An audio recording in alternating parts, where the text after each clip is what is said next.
In a previous session, we discussed about the relation between tangential strain, compression strain, and the shear strain. So, in this session, we will be discussing important derivation relation, which is relation between Young's modulus, rigidity modulus, and the Poisson's ratio. Let us consider a cube which has 6 phases having a length L. The one phase we are considering APDS with the red box, which is the one phase of the cube having a length L. Now the force applied force F is the applied force applied on this particular body of a phase AP, and where the ds is fixed for the one end, and there is a production of a extension from A to A dash and P to P dash when we forming an angle of shear theta, where this angle formed and the extension produced. If we cut that part and if we represent like this, the tan theta can be given by opposite by the adjacent side, which is given by P dash divided by L, where the angle formed is completely negligible. So theta is equal to P dash divided by L. We will be representing that as a equation number A. Now the extension produced, actual extension produced from this type of application means tensile or the tangential application of this stress, we can expect the two type of coefficients which are playing an important role, that are longitudinal strain coefficient, which is along dp, means the diagonal dp. After application of this force, there will be extension of a small bit of dp to d to dp. The extension can be little bit small, and there will be a lateral strain coefficient along the length as, the opposite diagonal which is opposite to the dp. There will be some changes in that also. This will be playing an important role in this particular derivation. Now, considering the extension produced along dp, means the diagonal. What's the diagonal here? The red mark dp. The extension produced due to the tangential strain, means tangential strain means the angle is forming, so it is tangential strain. So is given by T. T is nothing but the applied stress. Force per unit area is the applied stress into dp, the length of the diagonal, and into alpha, means longitudinal strain coefficient. We will be keeping it as a equation number 1. Extension produced along the dp due to the compression strain, since the elongation is taking place in opposite phase, because ds is fixed, there will be compression taking place. So there is a small compression produced here, which is given by T into dp into beta, which is called as lateral strain coefficient. Write it as equation number 2. Total extension produced, if these two are taking place,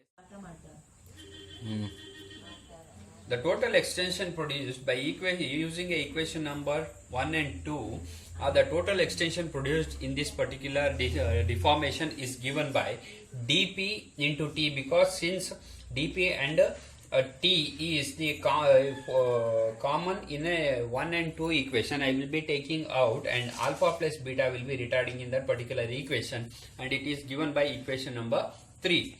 We know that by drawing a p and x, the perpendicular line for this deformation, the p dash and x, it is the extension produced by the elongation force applied on this particular deformation. So it is clear that p dash into x, p dash x is the actual extension produced. When px is the perpendicular to the dp, now the total extension produced is also equal to p dash x is equal to square root of 2 into L into t into alpha plus beta. Write it as equation number 4. Since I am taking a dp, means a diagonal length, which is equal to square root of 2 into L, since the length of the side of the one phase of the cube is L, using a Pythagoras theorem, I can surely say that the diagonal is square root of 2 into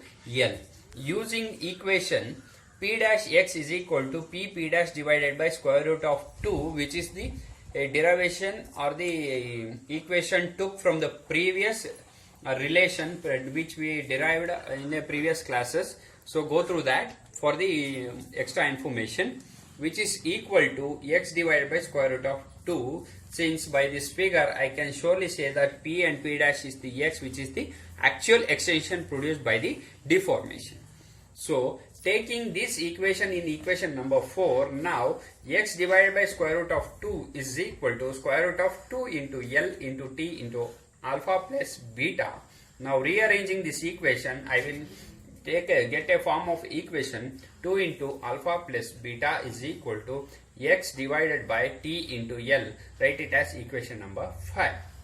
Now let us rearrange this equation for our convenience by taking 1 over 2 into alpha plus beta is equal to T into L divided by x, where we can take this equation for our convenient change, which is equal to T divided by x divided by L. The value won't changes, just the new L is in the numerator, I will be taking for the denominator form. So by this equation number A, I can clearly say that x divided by L, it is almost equal to theta, so T divided by theta. Now rigidity modulus is always equal to applied stress divided by tan theta. It is one of the form of the rigidity modulus, where almost tan theta, the angle produced here, is almost nearly equal to a smaller distance. It can be negligible. So tan theta nearly equal to theta. I can take this form and clearly say that T divided by theta is equal to rigidity modulus. The equation changes to neta is equal to 1 divided by 2 into alpha plus beta. Write it as equation number 6. Now I can by using the equation number 6, in this equation I will be taking alpha as a common, where the alpha will, in alpha position there will be 1, and in beta position beta divided by alpha. The value won't changes by the equation 6, it will take in this form. So it will be in neta is equal to 1 divided by 2 into alpha into 1 plus beta divided by alpha.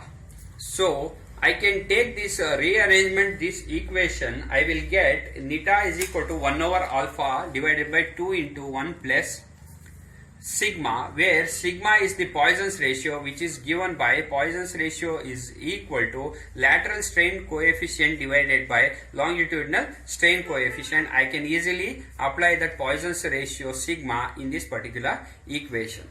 Now I want to change 1 over alpha by using the Young's modulus is given by stress divided by longitudinal strain.